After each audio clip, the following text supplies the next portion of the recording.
Here we go. Hello, Facebook friends, hello. Hello, Facebook friends, hello. I'm feeling real silly, so let's start the show. Here we go, here we go, here we go. Ba ba ba doo boo boo boo boo ba da bow. Boo boo be doo beer. Boom ba da ba.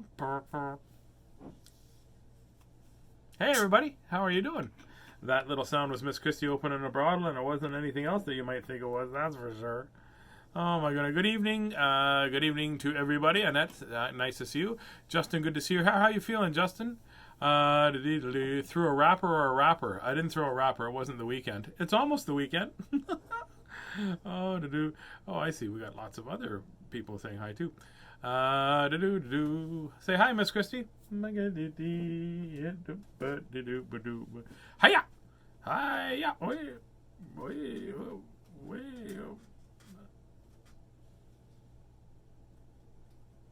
You're confusing me. You're confusing me. Mm-hmm. Yeah, Miss Christie's there, you can tell, because that's our hand. So, how was your day? Was it worky? Correct. Mine was meetingy, nappy, meetingy, then this. No, thanks for rubbing in the fact that you got to have a nap. Oh, I had a nap during one of the meetings, to be honest with you. It was going on, and it didn't really include me about things. The next thing I realized, I'm like, and then Scotty goes, Tazz? Yep, just got some of my contact for 10 minutes or so. Sure hope they don't watch this. And Oh, no, I told them I fell asleep. Karate chop action. Keith Anderson, have a good weekend, Tazz and Miss Christie. You too, fella. How are things going? I saw that you were doing some stuff with a car. What a day. I don't know if anybody else noticed that. Did anybody wake up this morning and did anybody else wake up this morning and think they slept through like 2 seasons or something? Because it was pretty sunny yesterday. And then I wake up today and I wake up and I went, oh, it looks really bleak out, but still shiny. And then I looked and it was pretty early in the morning. And then I looked and I'm like, there's lots of snow on the ground. We must have got a lot of snow. That wasn't lots. Well, lots compared to what the other day when we were supposed to get snow. It was only supposed to rain last night and we got snow last night. And it's a fair amount because it's still there. It's pretty much gone. Oh, it just didn't get very warm today. No, well, there's still lots in the backyard anyway, because I was just looking there. But the other thing, too, is on Monday it's supposed to be 20 degrees, plus 20 on Monday, and then minus 4 on Tuesday. Somebody's playing with the thermostat. Oh, somebody.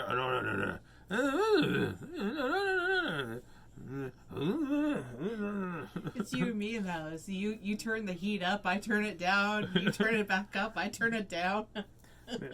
The other day I wasn't paying attention. I turned up the heat dial so high I couldn't hear anything. It was the radio. It might melt by July. There you go. It did cool off Monday at plus 19. Yeah, and thanks to you, I had the word goofy doodle in my head all day. I woke up going, there's this goofy doodle the weather. That's awesome. We got both cats in here, so we're going to have to be careful because there's all these wires, so we might have to get you to... I'll just read the books, and if the computer goes crash, then the computer goes crash, I suppose, yeah? There we go. I got a couple books from Dougie Spears from the Free Press. He lent me a couple of books, so let's read these ones. This one is called The Hound Without a Howl. Oh. And it's by Deborah, Turney, Zagwyn. It's kind of cool.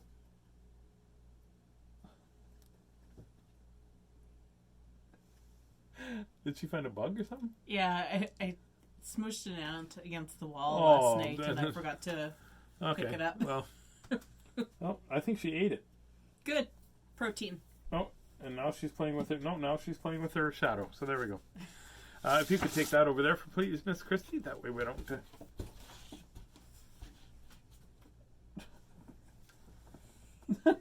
Okay.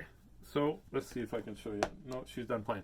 Anyway, I'm getting distracted by the cat because she found a smooshed ant and she ate it, and then she was trying to play with it. She's trying to get her shadow off the wall.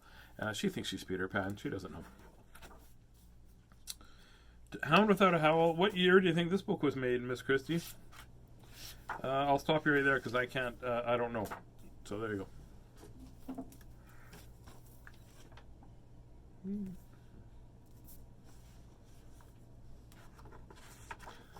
I can't find the pages. There we go. There we go. Sorry, everybody. I just got a little distracted. I forgot I was reading a book. Howard was a bachelor who loved opera. He hummed off key to the radio, but couldn't sing a note. He longed for a musical companion. You're okay? Yep. She wasn't just telling me I was okay. I was trying to indicate whether or not the book, because when I have the book in front, I can't see if I'm putting the right pictures. When Howard brought Clayton When Howard brought Clayton the Basset Hound home, his parting words to the pet store owner were, "I can hardly wait to hear him bay." And the pet store owner pursed her lips, looked at her watch, and said, "Closing time," she hinted to Howard. "Goodbye, Clayton," she crooned to the dog.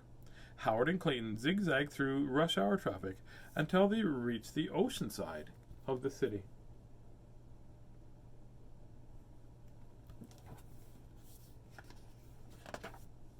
The little houses clung like buttons to a beveled bluff, threaded together with alleyways and rick-rack fences. Howard motored Clayton to a clapboard cottage high above the bay. Clayton wagged his approval, and there was a cozy clapboard doghouse in the front yard. Behind that, a silver dog dish beamed like a spaceship on the step.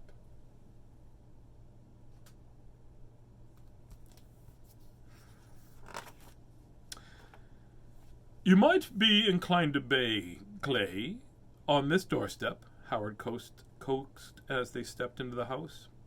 "Or here," he pointed to the carpet in front of the pebble-patterned hearth. There's a lot of alliteration in this book. Yeah.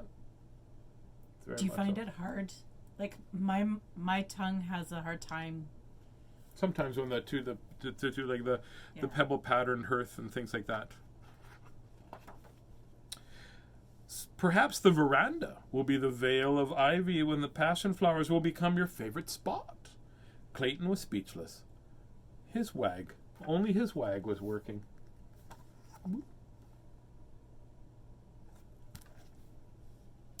Weeks passed. The friendship between Howard and Clayton flourished. After breakfast, Clayton drowsed on the step, his bones warmed by the puddles of early morning sunlight. Inside, Howard drank his coffee and read his paper.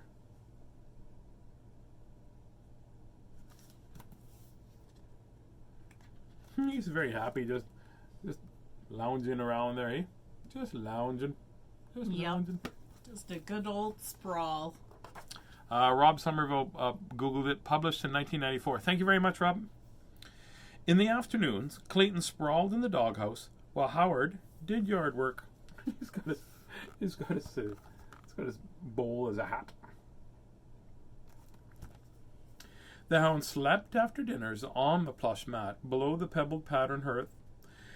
Howard washed his plates and polished the dog dish.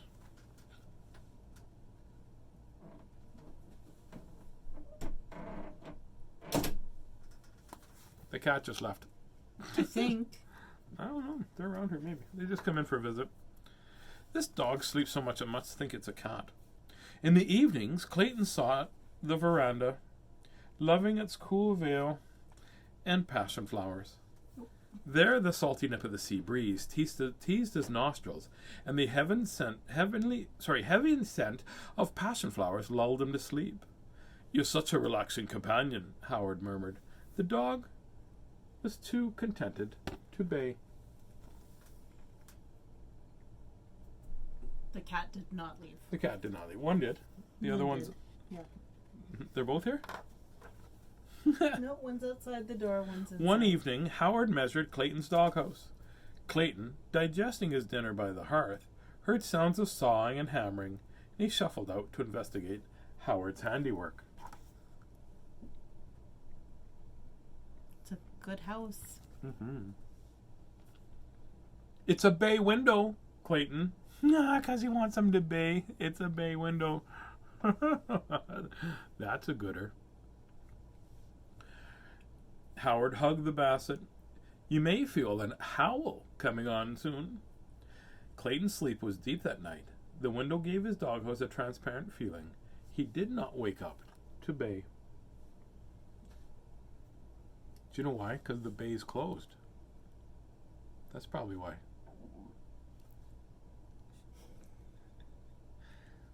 He was 2 stores that night, too. He was bay at night, and he was eaten at supper time. Eaten? Okay, I'll just keep reading. That's pretty good ones, I'm not going to lie to you. The next morning, Howard was undaunted when he poured half a box of doggy chow into a pot and carried it to the stove. He added 4 cups of water and 5 bay leaves, winked at his cookbook, and waited for the mixture to boil. Have you ever winked at your cookbook before? One time, when I made tomato soup, I go, this is going to be good.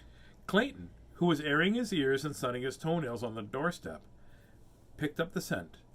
It was the smell of dog food soup. After it cooled, Clayton slurped it down. It tastes strongly of bay leaf. As the hound ate, Howard watched him for baying symptoms, but none occurred. The cat just opened the door itself and left.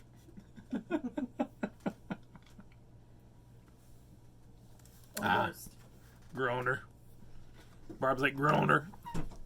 Howard did not give up easily. To keep Clayton's spirits up, he took him shopping at the bay. Don't encourage me. They went to the library to read about the Indian port of Bombay on the Arabian Sea. They lunched at the quaint cafe and drenched their thirst with iced bayberry tea. On the return, Howard moved Clayton's doghouse from the front of the yard to the back of the yard to give it a view of the bay. Just pulling out all the stops. That's it. Maybe if they wanted him, they should have got him instead as an older dog. They should have got him as a baby dog. And give him those little cheese, those Bay Bell cheeses, maybe. Yeah, maybe. Nothing worked. Howard had used up all his ideas, and it was time he admitted to himself that Clayton was a hound without a howl, a mutt without music, a bayless basset. Most people are okay with a dog that's a little bit quiet. Oh, hey? yeah, for sure, yeah. This guy, he seems to be very concerned. Well, I like a dog that will, like, but I don't need it to go, a leaf, a leaf, a leaf, a leaf, a leaf, a leaf, a leaf, a leaf, a leaf, a leaf, a leaf, a leaf, a leaf, car, car, car, car, a leaf, a leaf, a car, car, a leaf, a leaf, who's that, who's that, who's that, who's that, a leaf, car, car, a leaf, a leaf. Yes, that's because it. You already do enough of that. That's right. Howard took Clayton for a walk one evening to prove that their friendship could withstand such a disappointment. After all, they loved one another. They appreciated the same things, doorsteps, pebble-patterned hearths, verandas, and they valued the salty smell of the sea and the brightness of the stars. It was easier to think and walk downhill than it was to think and walk uphill. So Clayton and Howard followed the slope downwards until they could follow it no further, and they'd reached the bay. Bay, bay, bay. Very pretty. It is very pretty. It was a wonderful night for considering an almost imperfect friendship. The ocean was very calm. It rocked in and out quietly, slapping ever so gently on the sand. Clayton paddled to the water's edge and let the cool sea brine tickle his tummy and soothe his paws. Howard found a log nearby and gazed up at the sky. The moon was climbing. It had a familiar shape. It shone like the dog dish, and it rose above the bay and smiled down on them. And Clayton whined.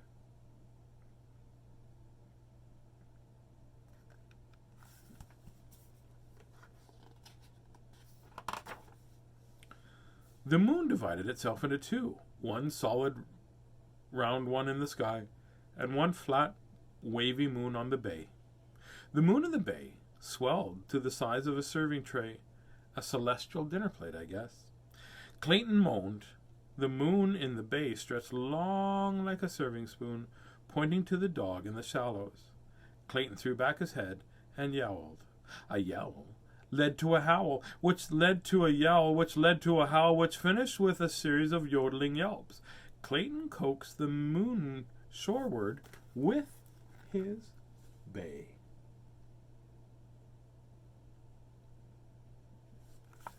This is reminding me very much of another book, Tazzy. Howard started. We'll talk about that after because I'm getting rolling. Howard stared at the Hound, with his rear end and front paws soaking up the seawater. Clayton's call was musical to his ears. Oh, look how happy he is. Howard is. He does look very happy there. Hey? Howard was a bachelor who loved opera, and Clayton was a dog who sometimes sang, and theirs now was a perfect friendship.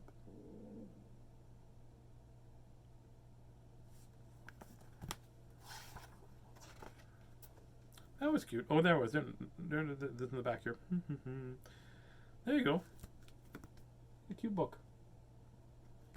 Thank you, Dougie. I'll let you put that over there so I can put that. Which other book did that remind you of, Miss Christie? Well, there's another dog in our life that was having a hard time finding his voice. Oh, yes. Bartholomew the Barkless Beagle. Correct. That's right. I forgot about that book. I forgot. I wrote that book. So let's read another book. It's Friday. Correct. Yeah, it's Friday, everybody. Happy Friday. Here's a book that Dougie said I need to read. It's called Hug Me. It's called Hug Me, and it's by Patti Stren. Patti Stren. There you go. And this is a Harper Row Publishers. Who published that book, Miss Christie? It's on the back, the last page from the back. One more. Right. Patience. I can do it. Just you take patient. so long. Patience. To just read. Patience. I have patience.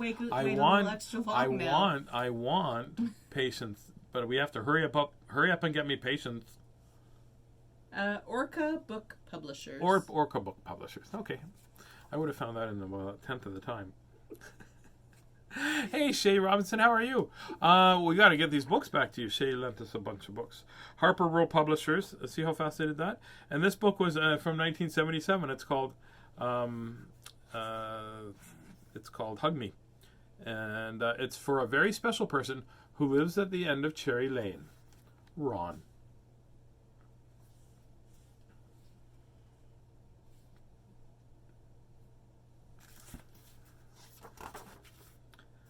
Hug me. Elliot Kravitz was not like other porcupines, who were quite content having quills and being left alone. Can you see that? Yeah, these ones might be harder to see just because it's... Yeah, so I'll bring it closer if I can. Here we go. Elliot was not content. He wanted a friend to talk to, a friend to play with, and to tell his best secrets to, but mostly a friend to hug. These pictures are drawn very lightly. All his friends told him, "Hey, Elliot, it must be really great having quills. No one bothers us. We always get to be first in line, and we never have to share our ice cream cones. Nobody ever comes close to a porcupine."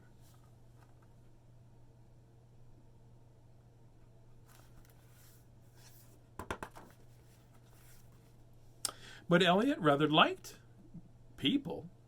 He never minded sharing his ice cream cone, even though if it was a double scoop chocolate chip cone with sprinkles on top.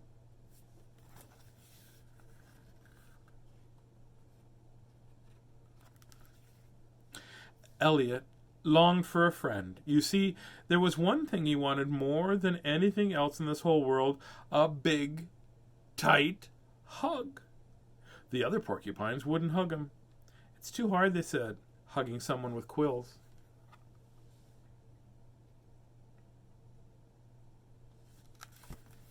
I want a big hug from all my friends too. I miss hugging.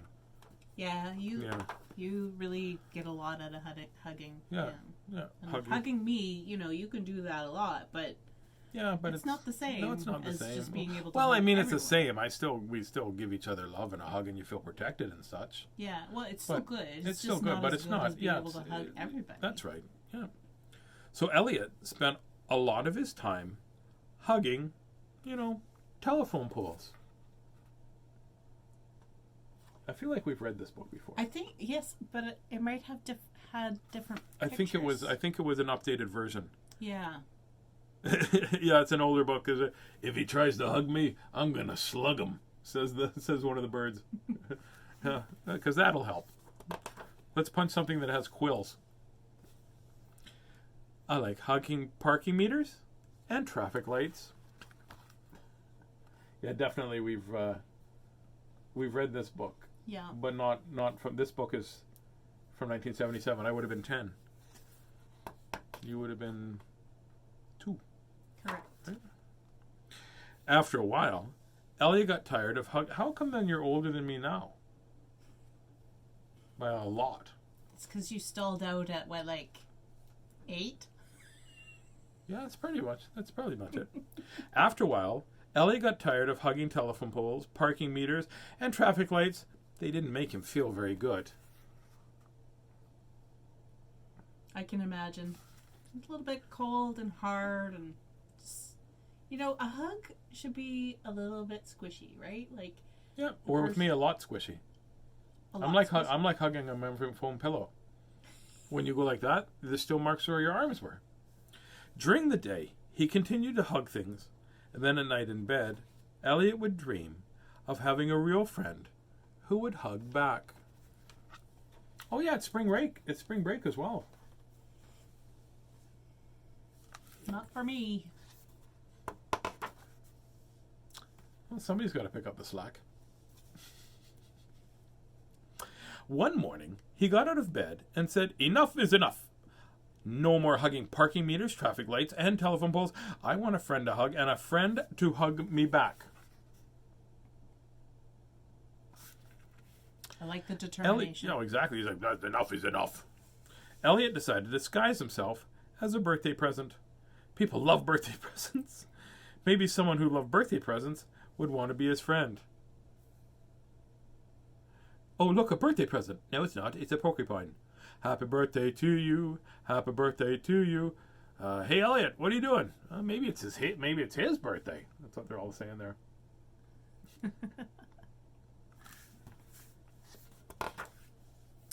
When it was Christmas, Elliot put lights around each quill and rented himself out as the first walking Christmas tree. It's full of interesting ideas. I love it. Here comes Elliot, dressed like a Christmas tree. Gonna give him a hug, but then it's gonna be all kinds of pokey for me. How, how, how, instead of ho, ho, ho. Everybody loved to look at him, but no one ever wanted to touch him. He never got hugs. Nice party, thanks. Great tree. Who brought the tree? No one. It just walked in. To be fair, I don't think I'd want to hug a Christmas tree either, because they're also a little pokey. They're very pokey. They are. I think Christmas trees are the porcupine of the tree world. A lot of people don't realize that. A lot of people don't realize that in 1851 that Dr. Eyeglass's flashlight, that's Dr. Eye period glass flashlight, came up with a theory that a Christmas tree came from where a porcupine had molted off his porcupine pokers, and that's how Christmas trees were made like that. It's just science. That's not science. Yep, it's true. That is not science. Mm-hmm. No. I read it in a book by Miss Christopherson. No.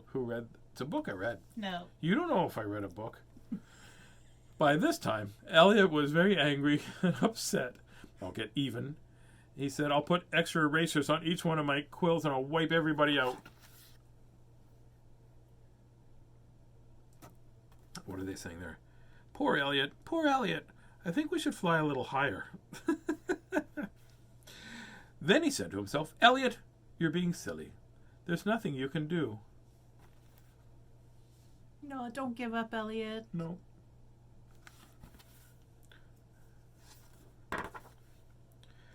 And then he said, out loud to everybody to hear, "I give up. I don't need anybody. I'm going to go to the forest when I can be alone and no one will ever find me." No. Yeah. In the forest, Elliot found himself a quiet, grassy spot under a tree. He sat hugging his knees. "You give up what?" a little voice said. Elliot turned around and saw another porcupine facing him.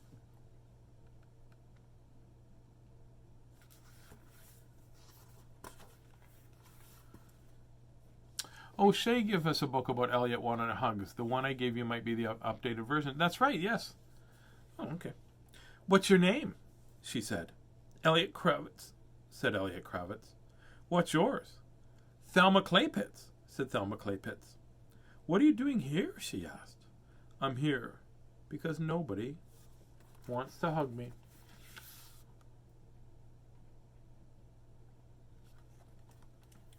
"I'll hug you," she said. "You will?" said Elliot. "Sure," said Thelma. "But, I'm a porcupine," said Elliot. "What do you think I am?" she said, pointing to her quills. "Let's hug." That sounds like a really good plan. That is a great plan.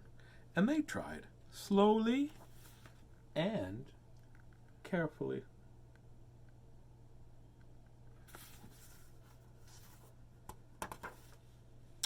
Very gently, they hugged.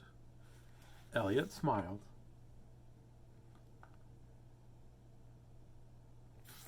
It worked.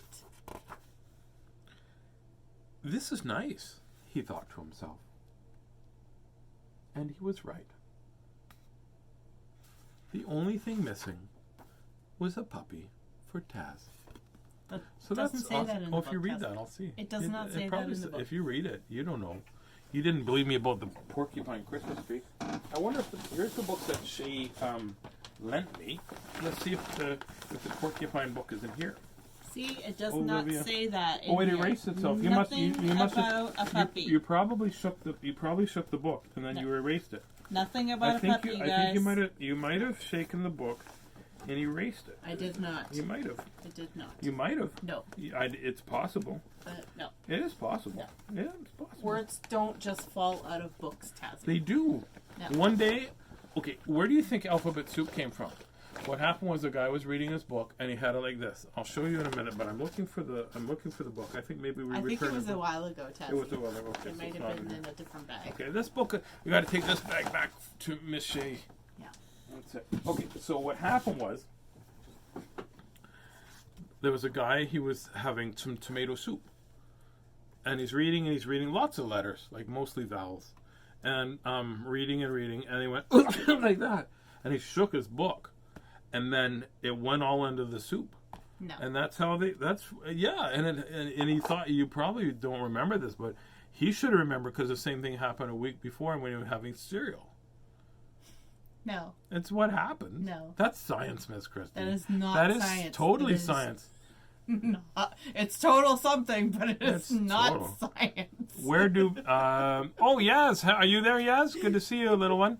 Taz, where do baby porcupines come from?